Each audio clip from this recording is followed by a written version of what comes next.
That's about the 10th time.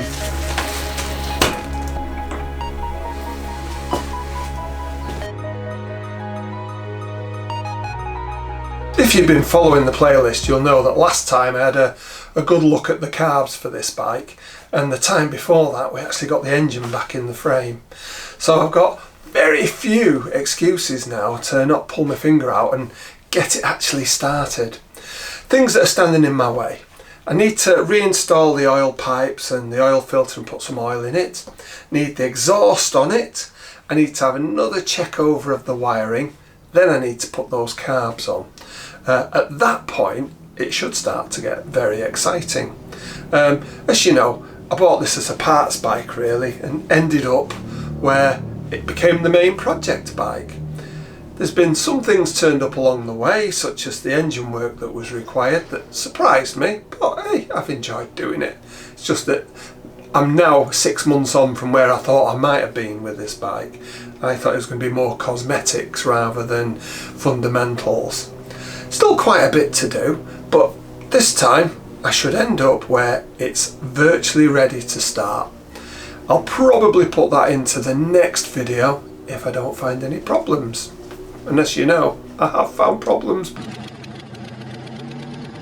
To fit the oil lines, it's pretty simple really, and this is all the parts I need plus 4 spare washers. I'll talk about that in a little while. It's pretty impossible to put them on the wrong way because of the orientation of the ends and the different sizes of the fasteners at that end. So the only confusing part is they do actually seem to have to cross between where they join and where they join. So it can be a bit of a fiddle working out which way around that's supposed to go. So that's that. The 4 connecting sort of machine screws, although these are, I suspect, are bolts because of the shank, M6 25mm, and I haven't actually got any stainless ones to put in, so I'm just going to put the ones that were in originally. One of the hoses uses a 12mm aluminium seal washer, and that supposedly I bought as a genuine Honda. However, I wonder if it's any more genuine than this, where I bought 5 14mm seals, and looking back I paid more for that than I did for these, and I expected it to come in a nice little Honda bag and it didn't. So in future I might just buy standard sump plug seals or whatever aluminium seals. They're the same thing. I've also got a couple of spare O-rings as well. I only need 2 of these. They go on at the bottom end, and they're 15mm by 2.5, and that's the part number for them, although there is an older part number than that as well. I got these when I actually got the bike. The large connectors that go on the bottom of the oil tank are pretty difficult to get to from the inside, so I'm going to take the oil tank off and put the actual lines onto these first, then thread it through. It's pretty much the only way to do it.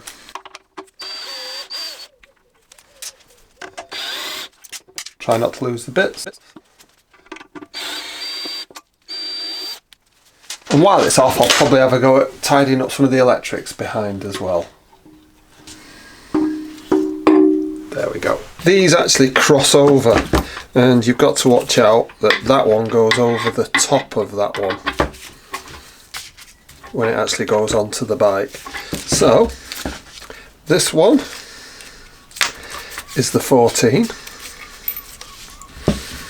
And this one is the 12. So I'll put this one on first. Apparently this hole here is to do with the way that this is clipped onto here, and it's done in manufacture. You can't get it back off. If you wanted to do anything with these, you can't take that bit off this part. So I believe. Someone might tell me different. I wondered if it had been for racing or something.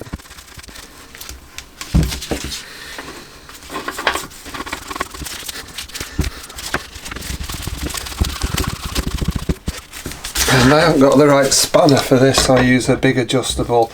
They are about 27. What you want to do is just make sure they're nipped up with the pipe in the right place. They don't need to be absolutely garfed on, you know. That's that one.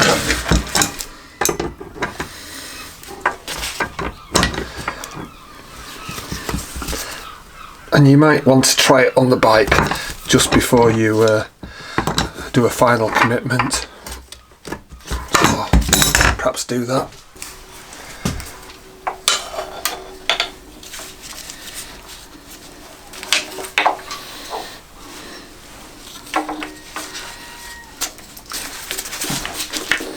Terrible when you can hear the things you've painted clanking away, isn't it?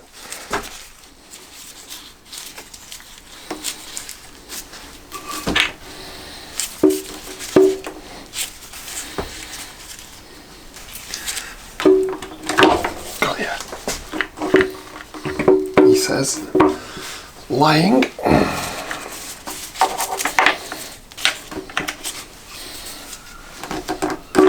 There we go. And hopefully I didn't damage them on the way in.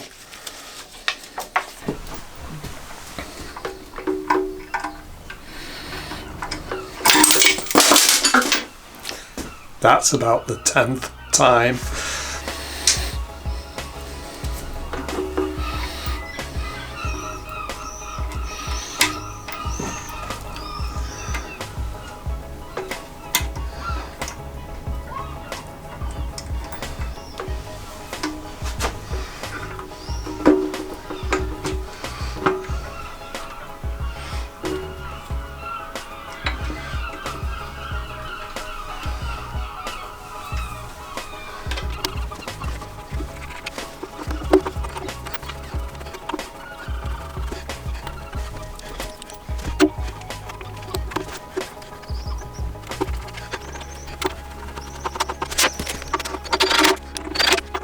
After test fitting a couple of times, I've come to the conclusion this one needs to be as close to there as possible. So I'm just going to slacken this off and put it on. It's a very fiddly, simple job. So just slacken that off, move it up, and then hopefully that's the last time I'll have to do that for a while. See, it wants to move that way when you're tightening.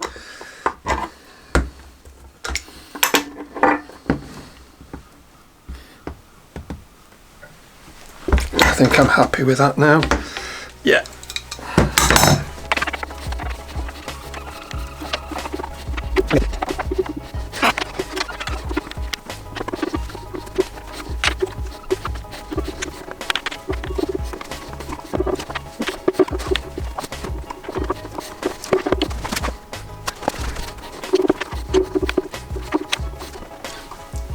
Literally about 3 mil from it just popping in.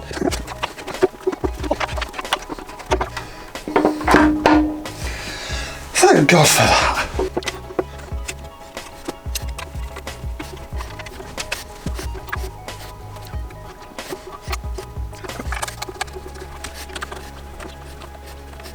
Happiness is oil tank shaped. Now the oil tank's in, it's time to connect the oil lines. You do this one first because it's behind that one. And don't forget the 15 by 2.5 millimeter O-ring. Sits into that recess, but I find it easier to put it onto there, unlike putting the oil tank in. And then the screws, M6 25mm. Now it does say something about a special one. I haven't actually seen one, so I don't know what the special one looks like. 3 of them it says a normal, but one says special. Let's hope that doesn't mean anything nasty, but it does say that it's the same M6 25mm. I'm going to torque these before I put the other one on. I'm doing them to 9 Newton meters. Happy with that.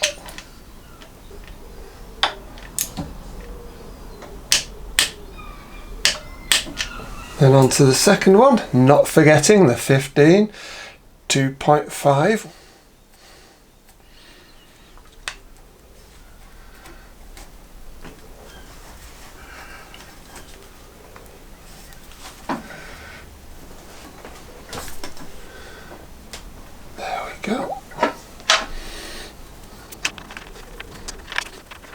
Now this bottom one is a bit shrouded, so this doesn't really work for that.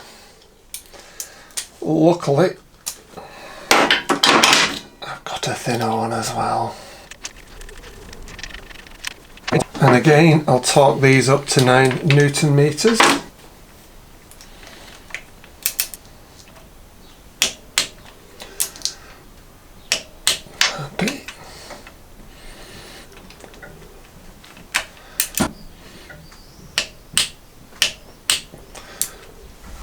And that's them on. Really must get a little pen to mark these when I've torqued them up.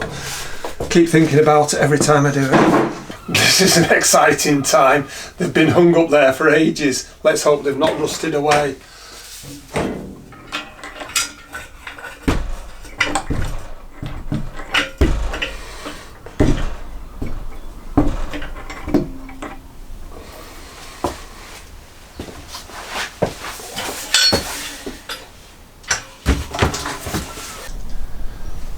This is a set of Carbs headers, and they seem to have held up quite well. I know they've not been out on the street. I did think they might need a little bit more work, but I think a good wipe over with my latest go-to cleaning material, WD-40, and I think they'll look like new. So let's give it a go.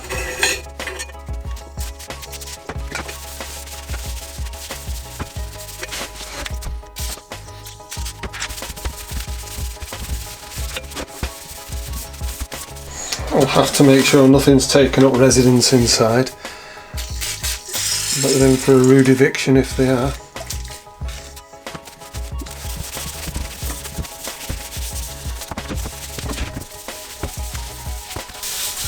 I think they're looking really good.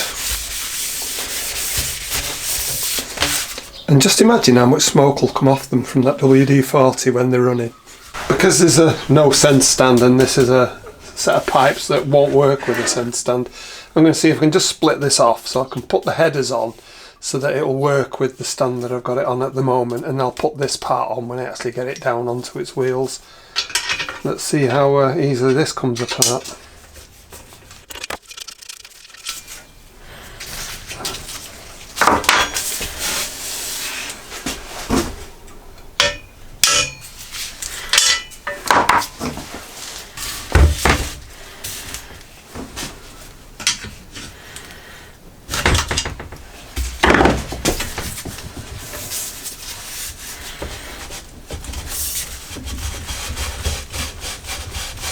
Probably the easiest exhaust splitting I've ever experienced. Maybe that WD-40 helped. This is all the hardware I'm needing to put the headers on. I had got a new set of studs, but the studs that are on it are really good. They're M8. I know these look copper, but they're actually just copper coated. So I'll put some copperies on the threads as well. The nice tubular seals. Frequently I would perhaps put some exhaust assembly paste on, but as I've recently cleaned out the place where these are going to sit, and the headers look like brand new, I'm just going to use the seals themselves. I think they should be absolutely fine. They actually crush down when you tighten them up. You don't need to torque these to a massive amount. This is another internet question that I've not got an answer to yet. The recommendation is that you don't go beyond 10 Newton meters, I've seen frequently, and that really you only need to tighten them till you're feeling that these have been crushed down, not to completely thread them into the, you know, smack them to flatness. I think I'm gonna torque these, and I will torque them. I think I'll try 8 Newton meters, see how it goes.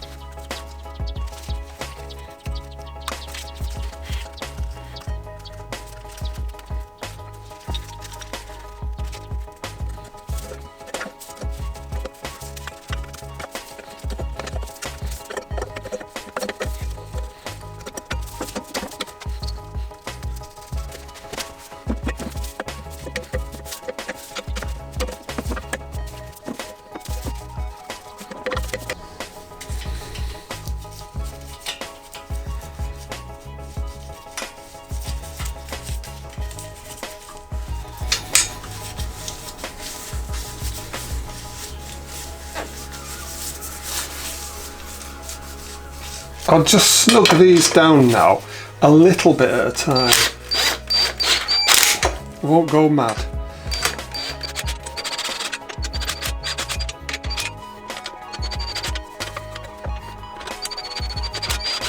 I've worked my way across, snugging them all down, right, and then I'm going to torque them up initially to 6.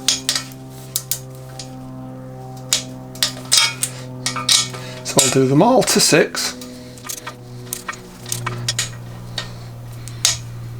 and then I'll take them up to 9.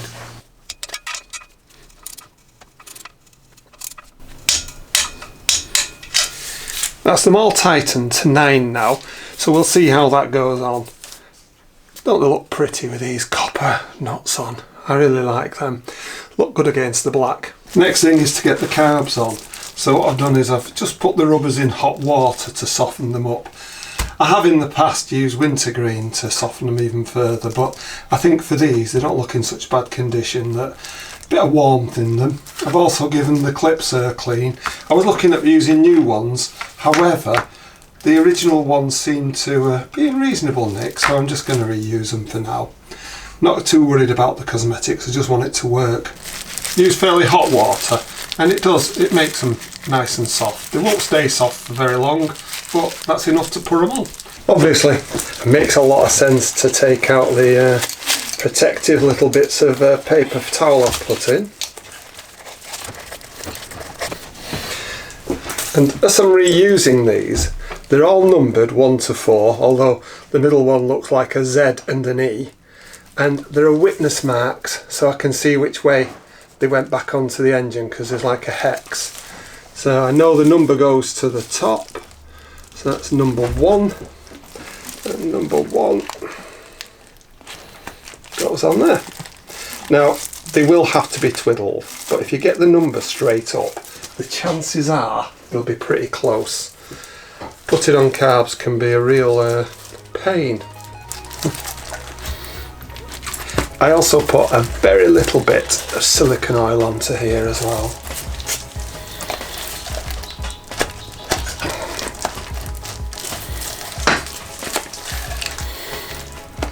Lovely, just get the clamps on now and put the screw to the outside. Makes sense. Also makes sense to put them on before you put them on the bloody engine, doesn't it?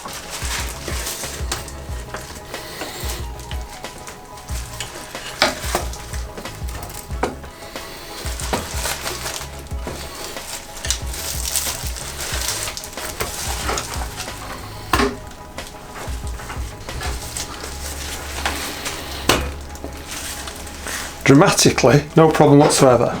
Obviously I'll need to tighten up the clamps, but frequently you'll see people when they haven't softened these, they've got a ratchet strap round here to pull them in.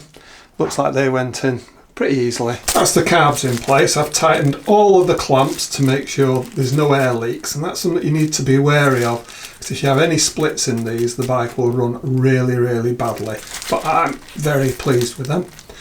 Next, I've got to get on to putting on the throttle cable. This sometimes can be a bit of a fiddle, but we'll see how we go on. You've got to make sure you get the cables the right way around. Obviously, you want the one that pulls it open, and you can test it by opening the throttle, to go at the top here, so that it pulls on this one. And the way that this works is that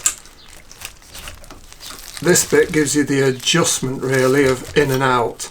It's got obviously some aftermarket kit to make these, so I might look at replacing them with soldered on eventually. See one of my other videos, but for now this will be fine.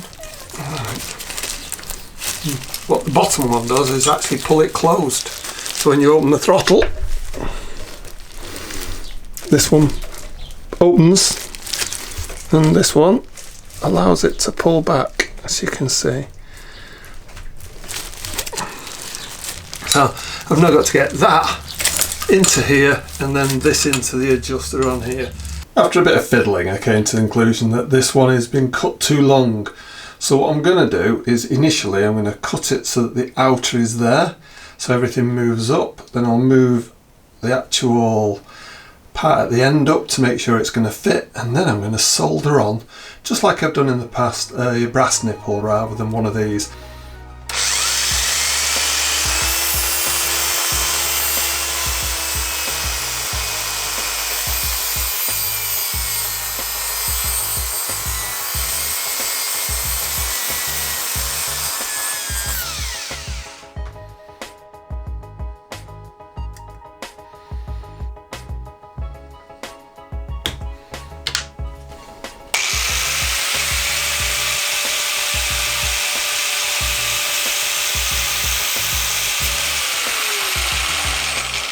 You do need a clean cut, so perhaps I should have gone to the angle grinder first.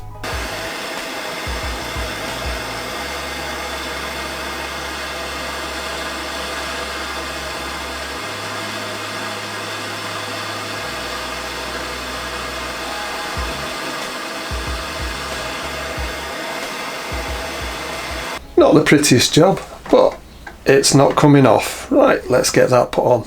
That's the throttle cables on. I'm still using a temporary nipple on the top because I haven't got a solder on one. I can change that easier than the bottom one, so I'll get one on order. That's about as far as I'm going to get it this time. I think now it's a case of add fluids, light blue touch paper, and I should have a running engine. I promised the young gun that I wouldn't start it unless I had him here with me, so I'm going to have to leave it for a few days because he's working at the moment. I've moved it on quite a lot, put pipes on the front, put the carbs on, sorted out the throttle cable, sorted out the wiring. It's not as I will run the bike eventually, but it's there that it should run. I can't see any reason why it won't. I've even tied the clutch cable out of the way so I don't burn it on the pipes when I'm running it. I think we'll probably pull it outside and start it, although all plans are always subject to change. Right, if you've enjoyed this, why not subscribe? The next one on this bike should be the engine starting. If it's not, the next one on this one will be why the engine didn't start. Anyway, let's hope it's not that one. Thanks very much for watching.